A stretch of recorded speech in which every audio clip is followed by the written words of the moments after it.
И снова здравствуйте. В эфире информационный выпуск Камшик Шара. Я ее ведущий Нарсула Бухпа. Я расскажу вам коротко о темах в сегодняшнем выпуске. Премьер-министр Александр Анкваб обсудил вопросы правильного наименования географических названий и населенных пунктов. В Национальной библиотеке Абхазии прошла встреча с поэтом Виктором Ассоровым.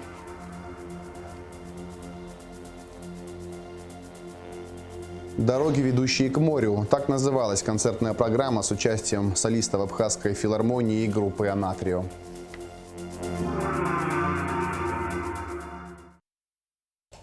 Премьер-министр Александр Анкваб обсудил с начальником Госуправления по языковой политике Гундой Квицине вопросы правильного наименования географических названий населенных пунктов, в том числе на дорожных знаках.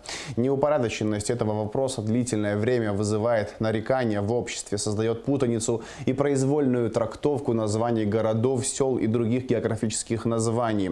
К сожалению, отметил Александр Анкваб, нет единства во мнениях и среди ученых и лингвистов. Наша задача – свести воедино и лингвистическую основу, и мнение общества. В режиме видеоконференции состоялось очередное совещание, посвященное обсуждению вопроса увеличения пропускной способности пункта пропуска на абхазо-российской границе. Как сообщает пресс-служба Минэкономики, речь идет о капитальном ремонте старого моста. Стороны ведут обсуждение проекта соглашения, определяющего порядок и условия капитального ремонта. Российская сторона уже приступила к выполнению мероприятий по подготовке необходимой документации по реконструкции МАП «Адлер». МВД и АГУ будут сотрудничать в подготовке профессиональных кадров в Высшей школы милиции. Подписано соответствующее соглашение, и теперь выпускники школы милиции будут получать высшее образование, а не среднеспециальные, как это было ранее. Подробнее в репортаже пресс-службы МВД. Состоялась встреча министра внутренних дел Роберта Кют с ректором Абхазского государственного университета Олеко Гварами. В ходе встречи обсудили основные параметры учебного плана по направлению юриспруденции, реализуемого в гособразовательном учреждении Высшая школа милиции МВД Республики Абхазия имени Виталия Хазаратовича Смыр. Согласно новому плану, теперь выпускники Высшей школы милиции будут оканчивать учебное заведение в качестве обладателей высшего образования, а не среднеспециального, как это было ранее. Существенно расширен список дисциплин, увеличены образовательные часы. Для разработки новой методики руководство МВД обратилось в главный вуз страны АГУ, где ректоратом было принято решение оказать всяческое содействие Министерству внутренних дел. Данное обращение было направлено на юридический факультет на имя декана Сергея Макаровича Смыр, и деканат и учебный отдел университета рассмотрели данное обращение и подготовили программу. Данная программа разработана в соответствии со стандартами. На эту программу имеется рецензия. Наличие среднего специального образования ограничивает сотрудников правоохранительных органов в карьерном росте, в частности, в присвоении очередных специальных званий старшего командного состава. Теперь же для выпускников школы милиции МВД в статусе высшего государственного учебного заведения подобные проблемы останутся позади, уверен министр внутренних дел Роберт Кют. Я считаю, что это очень для нас будет полезно. В принципе, сейчас я посмотрел учебный план. Те дисциплины, которые здесь будут преподаваться, на самом деле это те, которые повысят уровень знаний наших сотрудников. И, наверное, скорее всего, качество выпускников, конечно же, будет гораздо лучше. И я считаю, что на данном этапе, если этот процесс мы правильно запустим, соответствующим образом у нас и количество людей, которые захочет обучаться в этом вузе, увеличится. У нас желающих поступать, оканчивать и в конце концов работать в милиции людей будет больше. Мы хотим максимально привлечь сегодня молодежь к работе, потому что нам это очень необходимо. И пытаемся поднять авторитет в целом в народе органов внутренних дел. Это очень важно, потому что, знаете, как есть различные периоды, к которым нам пришлось пройти, и этот ведомство, оно, знаете, как по какой-то шкале все время движется, то вверх, то вниз. Мы хотим эту шкалу выровнять. И выровнять только можем путем квалифицированных кадров, путем тех людей, которые будут служить во благо Родины, Отечества своего. И считаем, что данный процесс, он очень для нас будет полезен. И на самом деле хочу вас очень поблагодарить. Понимаю, что работа будет очень сложная на первом этапе. Это, конечно же, в первую очередь работа с преподавательским составом. Мы, в свою очередь, все обязательства, которые будем брать на себя, будем выполнять в полной мере. Как отметил ректор АГУ Олег Огварами, ВУЗ будет оказывать всяческое содействие Министерству в подготовке кадров. Я рад, что наш выпускник, министр внутренних дел, правильно все сейчас делает. Это надо делать вместе. Мы будем всячески помогать. Спасибо большое. Спасибо. Для нас это вопрос престижа. Пройдет время, и чтобы мы друг другу сказали, да, мы правильный выбор сделали, и мы на правильном пути. На данном этапе утвержден учебный план, однако основная работа еще впереди. МВД в полной мере понимает и осознает колоссальную ответственность и нагрузку, которая необходима для поднятия уровня обучения в высшей школе милиции, подчеркнул Роберт Кьют. Мы понимаем, какая мера ответственности сейчас на нас лежит, потому что создание такого вуза, нет, я почему говорю, мера ответственности, это, соответственно, мы сегодня с определенным уже более высшим статусом будем выпускать людей.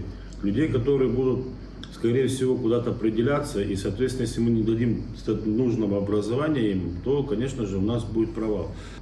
Я вот смотрю, это дисциплины, которые на самом деле позволят сотруднику не только работать в милиции, но и, наверное, в других организациях тоже, скорее всего. Потому что если хорошо над ними поработать, а если мы будем держать под четким контролем и на самом деле ответственно подходить к каждому ученику, соответственно, я думаю, что у нас получится хороший кадр.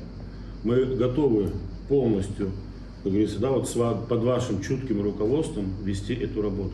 Как отметил декан юридического факультета АГУ Сергей Смыр, подобное нововведение будет стимулировать курсантов школы милиции и, несомненно, поднимет престиж службы в органах внутренних дел. Когда придут они к вам на службу, думать о себе, о повышении своем. Он сегодня в каком-то рядовом статусе находится, завтра он будет руководителем чего-то, каких-то подразделений, глядишь, станет и министром. Поэтому работа это очень сложная.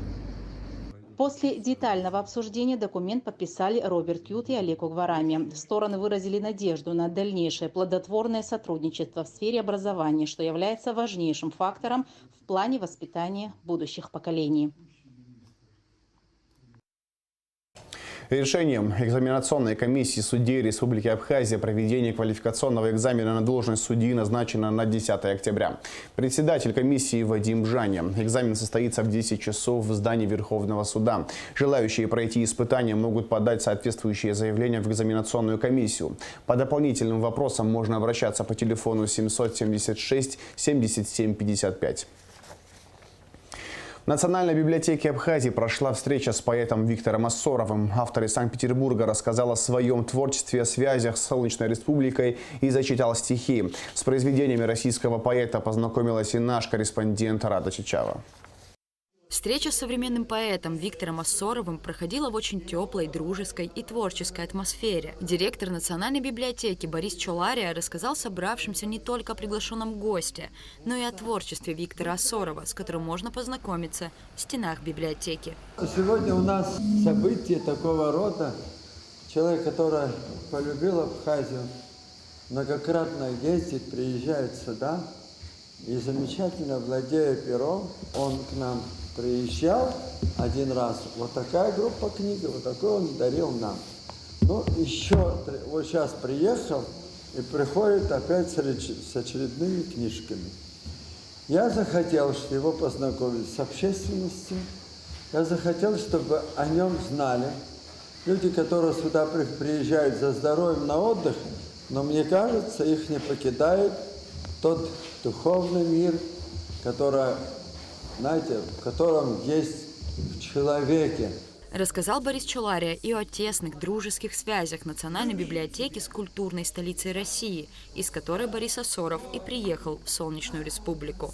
С этим городом и с коллективом, и с учреждением Национальной библиотеки Республики связывают договорные соглашения с Национальной библиотекой Санкт-Петербурга.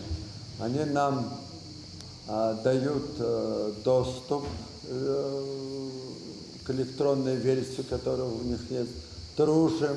Виктор Асоров родился на севере, в республике Коми, но жизнь причудливо связала его с солнечной Абхазией, которой поэт посвятил множество строк.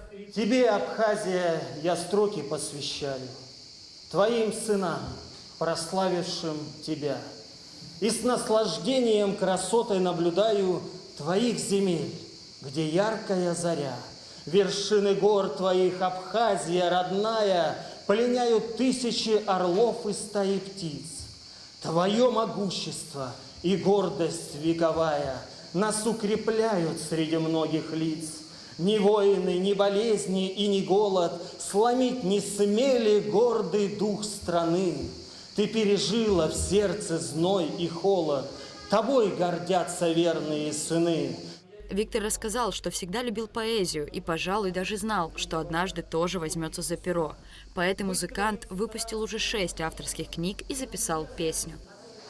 Я знал с раннего детства, благодаря Самуилу Яковлевичу Маршаку, что можно писать стихи. И есть такие замечательные стихи, если вы вспомните, есть такой стих: ищут пожарные, ищут милиция, ищут фотографы в нашей столице, ищут давно, но не могут найти парня какого-то лет 20. Среднего роста, плечистый и крепкий, ходит он в белой футболке и кепке. Знак ГТО на груди у него.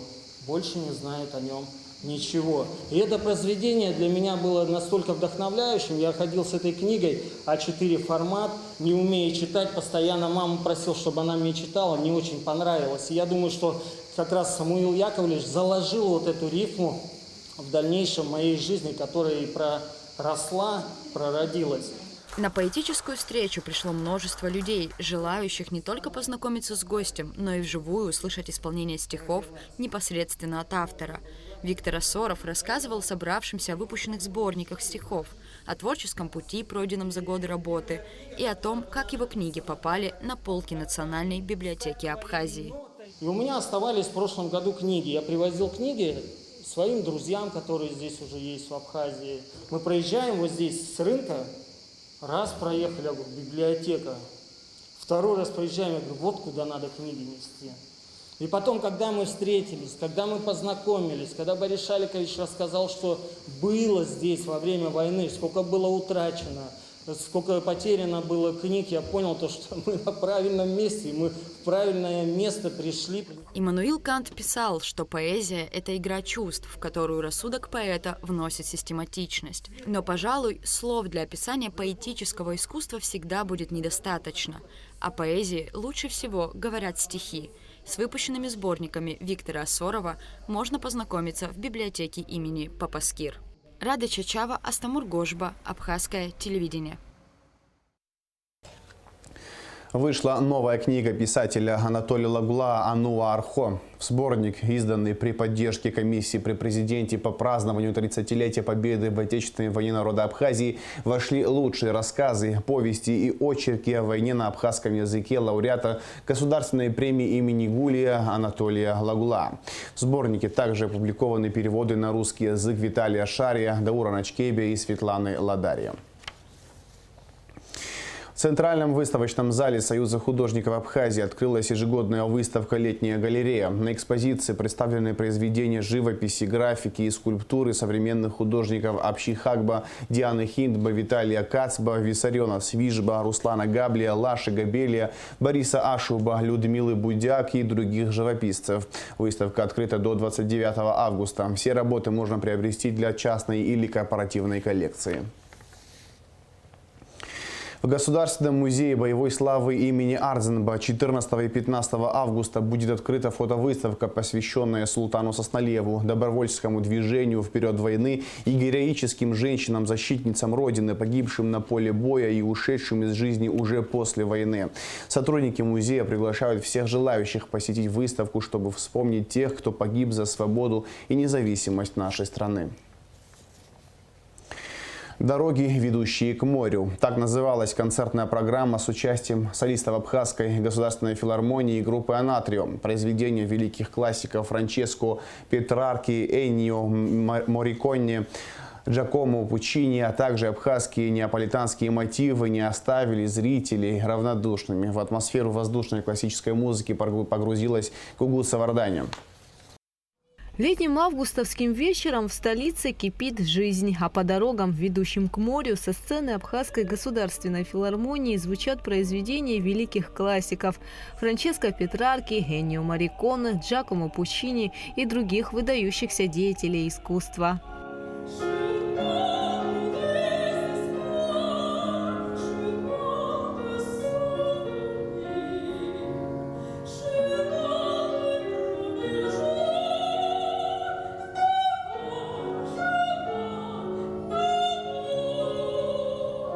Популярные арии и дуэты из классических оперет звучат в исполнении талантливых абхазских музыкантов Кристина Эшба, Нана Черкези, Альдон Ицкуа, Нукзара Какали, Алхаса Ферзба, Аляса Абухба. Виртуозно аккомпанимирует им на протяжении всего концерта Астанда Джикерба. Хотя зрительный зал был неполным, но от этого атмосфера не стала менее легкой и волшебной. Концерт произвел впечатление даже на самого искушенного зрителя. Меня все это очень сильно удивляет, потому что я в Москве посещаю много театров, и там нет такого. И здесь все пробирает, все с первой минуты как-то вливается тебе в душу. Даже на таких концертах, которые никогда не были мне близкими, и в итоге оно все равно пробралось, и это здорово.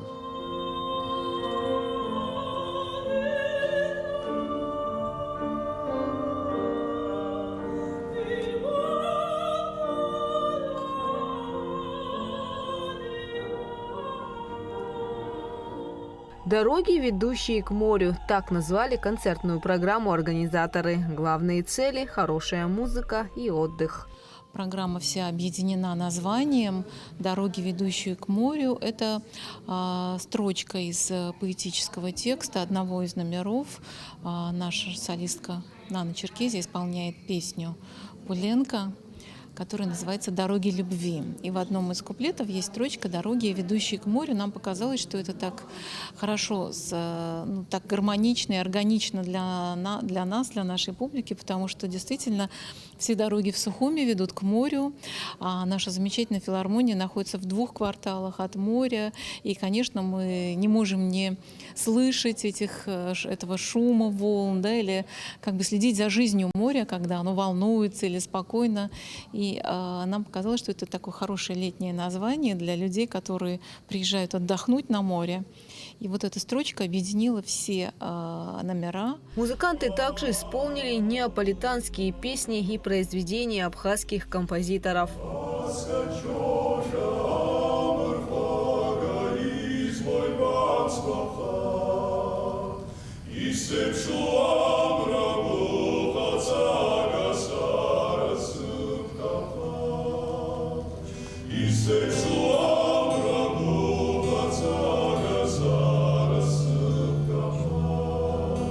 Мы в абсолютном восторге, и лично я в особенном восторге от сочетания абхазского колорита с итальянскими, французскими, в общем, разными европейскими вещами.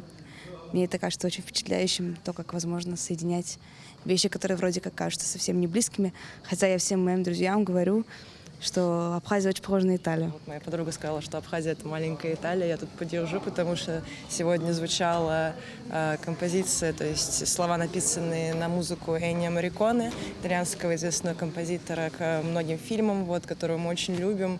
И то, как это потрясающе легло, там у нас был друг, который очень сильно любит Эннио Морриконе, он с трудом дышал.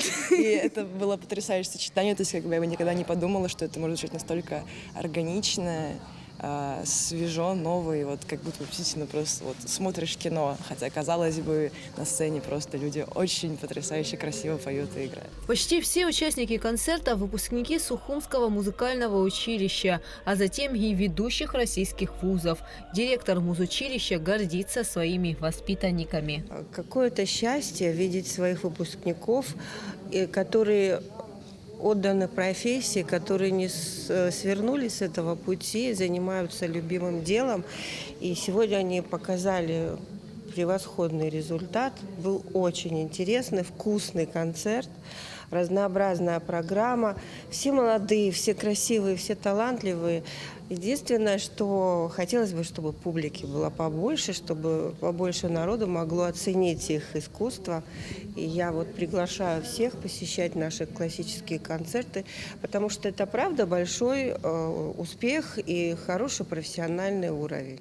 Действительно, посещение подобных концертов – это не только возможность послушать хорошую, качественную музыку и отдохнуть, но и получить заряд положительных эмоций на долгое время. Гугуца Вардани, Аля Самичва, Абхазское телевидение. Россотрудничество объявляет дополнительный набор абитуриентов для зачисления в вузы Российской Федерации на новый учебный год. Дополнительные квоты выделены на следующие специальности: летняя эксплуатация летательных аппаратов, аэронавигация, эксплуатация аэропортов и обеспечение полета воздушных судов, машиностроение, строительство железных дорог, мостов и транспортных тоннелей, архитектура, строительство, электроэнергетика, электротехника, экономика, менеджмент, юриспруденция, туризм, психология. Подать заявление можно онлайн на сайте до 11 августа включительно. В Сухуми завершился 20-й международный шахматный фестиваль «Абхазия Open-2023». В его рамках прошли 4 турнира – взрослые и 3 детских. В фестивале приняли участие 150 шахматистов всех возрастов и всех регионов Абхазии, а также гости из России. Победителем взрослого турнира стал Роберт Сафин из Набережных Челнов. Среди детей в разных возрастных категориях сильнейшими признаны Дмитрий Коробейников, Новый Уренгой, Армен Топчан, Гулрипш, Нестор Богателия, Сухум, Анна Палаванзе, Сухум, Ксения Листкова, Ханты-Мансийск, Полина Марченко, Сухум. Все призеры были награждены кубками, медалями, грамотами и денежными призами. Фестиваль состоялся при финансовой поддержке Государственного комитета по делам молодежи и спорту. Известные предприниматели Абхазии Ливан Тужба и Акоп Иродян учредили специальные призы для перспективных и талантливых детей. Номинантами стали Тристан Кварасхеля, Нестор Богателия, Сарида Лаквитава, Богдан Турков, Армен Топчан и Дмитрий Коробейников. 11 августа Пицунда отмечает День города. В Центральном городском парке будет организована ярмарка, которая начнется в 11 часов. В программе концерты, угощения, мастер-классы и многое другое. В завершении выпуска расскажем о погоде. По сообщению Гидрометцентра, в четверг, 10 августа, на территории Абхазии ожидается переменная облачность. Ночью местами возможен слабый дождь, днем без осадков. Очень высокий уровень ультрафиолета. Температура воздуха ночью 21-26, днем 30-35 градусов тепла. Температура морской воды плюс 27 градусов.